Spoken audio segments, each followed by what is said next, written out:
All throughout time and space, humans have had one urge: to laugh. Zoomers describing how they got to school.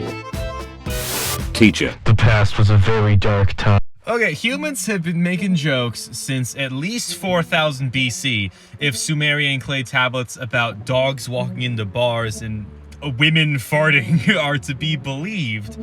But another constant that is tied very closely with the idea of the joke is the idea of the meme.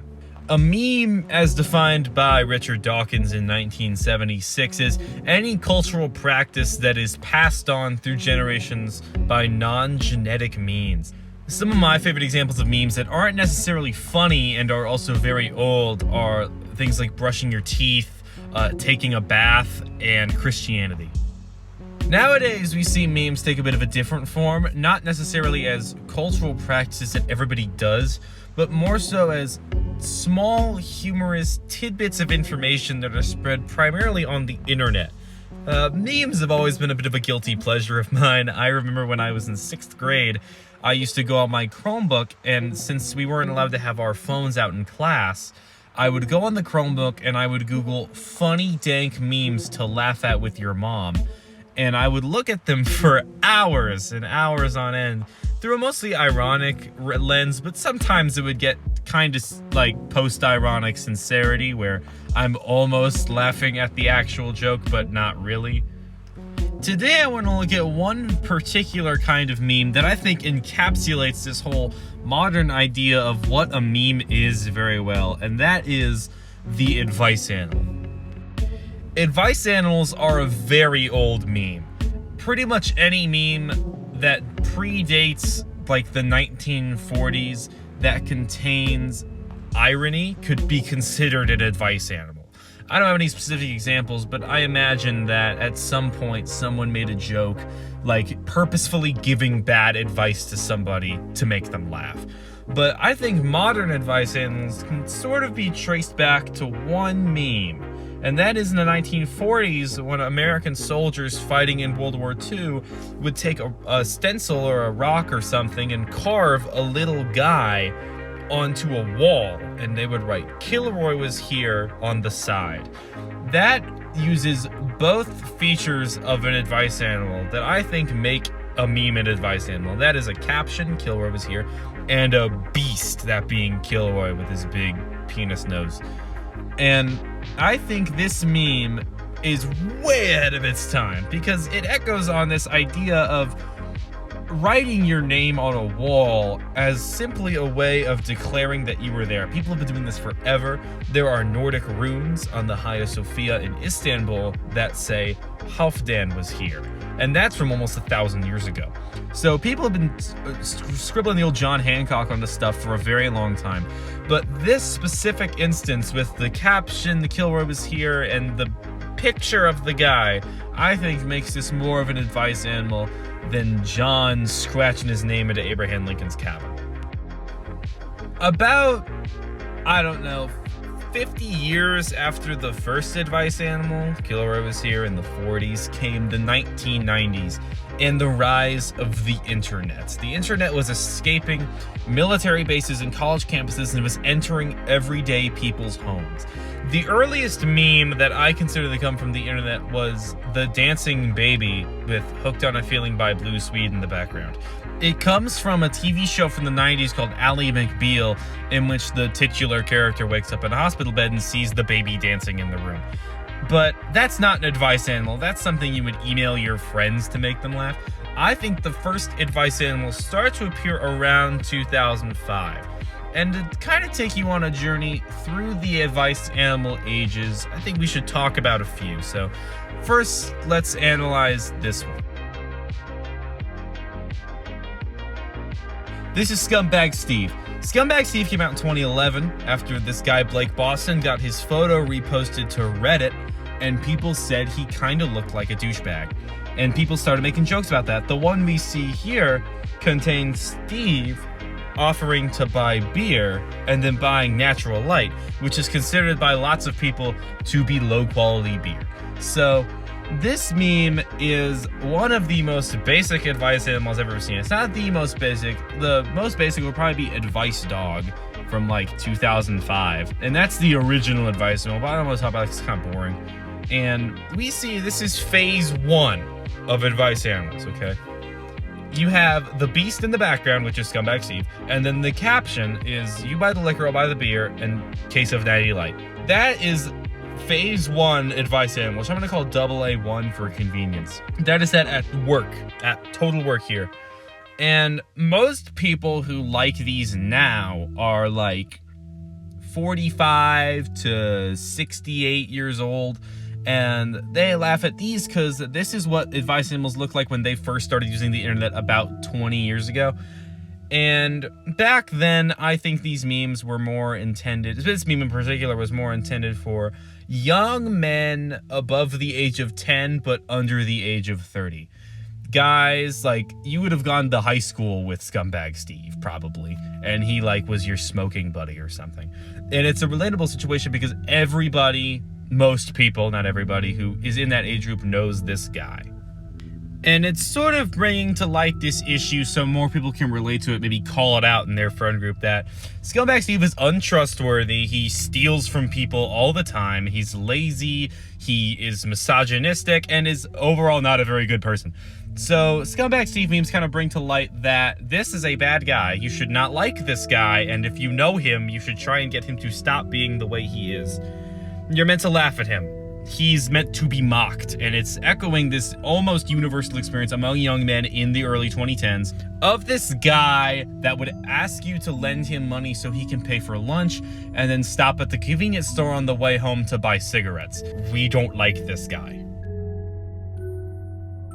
About 10 years after these kinds of advice animals are in full swing, you got Scumbag Steve, you got Ermagerd, you got Overly Attached Girlfriend, Racist Dog, Success Kid, and Slowpoke, and even more of these phase 1 advice animals were popping up again and again. And eventually they start to get kind of tired and old, and a lot of them are making the same jokes over and over again, like Slowpoke was just one joke and that was it.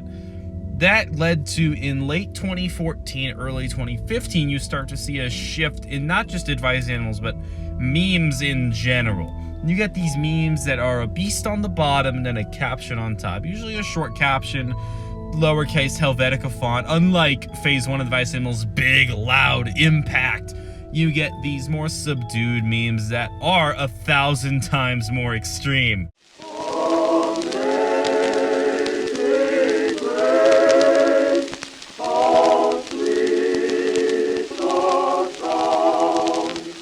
Autumn 2014 saw the rise of Gamergate, which was a harassment campaign online against several female game developers and journalists who were trying to push for more female representation in video games. And a lot of gamers didn't want that because in 2014, 2015, there was a sort of rising conservatism that was happening, not just in America, but in the world. In June 2015, Donald Trump announced his 2016 presidential campaign. And that was the sort of final straw that signaled America and the world was becoming more conservative. And you see this in the memes of the time as well. These memes go out to just offend. They want to make you mad. They want to trigger the SJW feminazis and epically own the libs on Zuckbook. That's what this one's doing here. In the meme, we see SpongeBob appearing to masturbate in his underwear with the caption, "When you finally find the midget furry porn you've been looking for." This meme is not funny. I don't even think in 2015 people would have found this funny. What people would find here is they'd nose exhale, maybe chuckle and say, "Yeah, that'll show them. I'll show those libtards." And it's a very simple joke. It's a very, very, very simple joke. The phrase midget furry porn and the presence of SpongeBob jacking off is so offensive to the eyes and to the ears that it can't help but get a reaction out of it. Especially back then when this kind of humor on the internet was not popular. It was around. The internet has always been edgy and extreme, but it wasn't on your mom's Instagram feed. this was. But even still, under the SpongeBob and the furries and the little people and the porn, I think there is still a shred of relatability underneath this meme. Because all you have to do is Control H, find and replace the phrase furry midget porn with any kind of normal porn that someone might want to watch. It is very obvious to me that this meme was meant to be consumed by young teens. Young teens are people currently entering puberty. Their body is making more hormones and they gain the ability to ejaculate. That means they're probably watching a lot of porn. And making jokes about porn is something that a lot of young teens in middle school and early high school do. This meme was probably made by a kid who's like 14 and he's just starting to explore himself sexually and he's trying to make something crazy to own the libs.